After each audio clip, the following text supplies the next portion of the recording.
মানে ওনারা কোনো প্রতিশোধ প্রতিহিংসার রাজনীতি বিশ্বাস করেন না। তবে সামান্য কিছু অপছন্দ হলে মাঝে মাঝে আলিয়া মাদ্রাসার জানালা একটু ভাঙচুর করেন, দেখছেন না? ওনারা প্রতিহিংসার প্রতিশোধের রাজনীতি বিশ্বাস করেন না, কিন্তু আমাদের তরুণ প্রজন্মের নেতাদের দুই একটা কথা অপছন্দ হলে সেখানে ওনারা হামলে পড়েন, ইভেন স্কুল কলেজে পড়া ছাত্রদের চোখও উৎপাটন করে ফেলেন।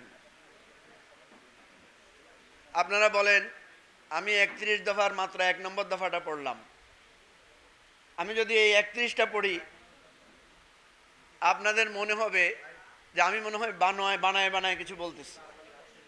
আচ্ছা, আরেকটা পড়ি। 8 নম্বর দফায় কি বলেছে শুনেন।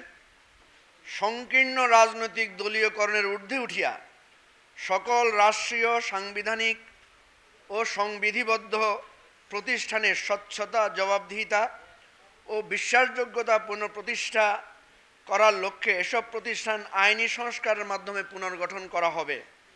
শুনানির মাধ্যমে সংসদীয় কমিটির ভেটিং সাপেক্ষে এসব প্রতিষ্ঠানের সাংবিধানিক ও গুরুত্বপূর্ণ পদে নিয়োগ দেওয়া হবে। বিএনপি ক্ষমতা আসার পর থেকে যতগুলো নিয়োগ দিয়েছে এগুলো সংসদীয় কমিটির ভেটিং করে নিয়োগ দিয়েছে? কিভাবে দিয়েছে?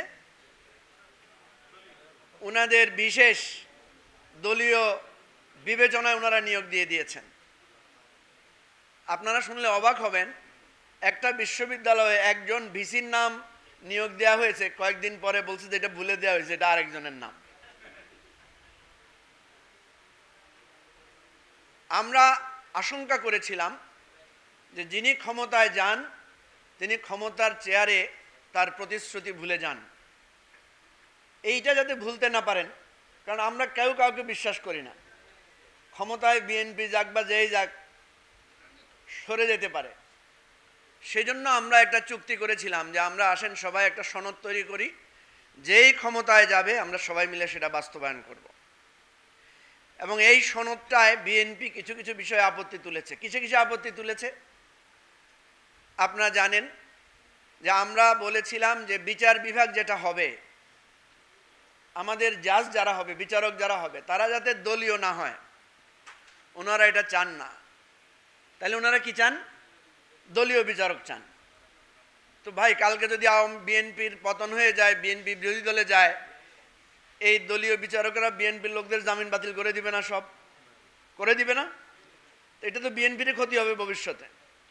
ওনারা মনে করছেন যে ওনারা ক্ষমতায় আসছেন, সারা জীবন থাকবেন।